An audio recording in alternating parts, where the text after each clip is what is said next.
Hi, and welcome to the fifth video of 10 in my series for artist trading coins that I'm creating for the 100-day project. I'm really glad you tuned in. Today I'm showing days 41 through 50, so yes, it's the halfway mark. I'm really excited. Here you go, take a look.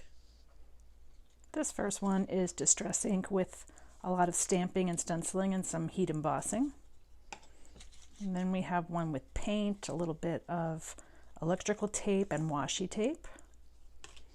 And this one is a Sizzix die, tattered florals. You get these 4 different size flowers with it, and I just inked up all the paper with distress ink.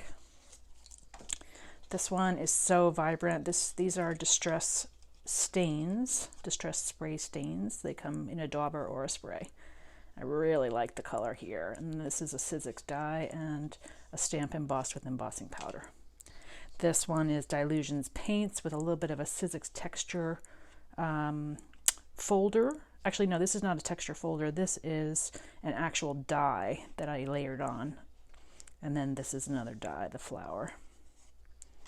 This one is just a little bit of collage paper, some distress ink. This one has a lot of texture in the bottom. I don't know if you can see all that.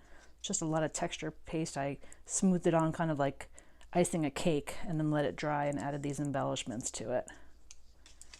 Here's one with distress inks. This was through a texture fade folder. So you put it in the folder like a sandwich and then it comes out of the machine with all this raised up texture.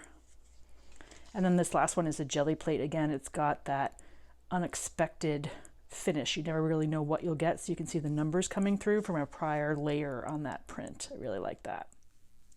Thanks so much for tuning in. If you enjoyed this, please go ahead and give the video a thumbs up and subscribe if you're not already subscribed so that you get notifications the next time I post.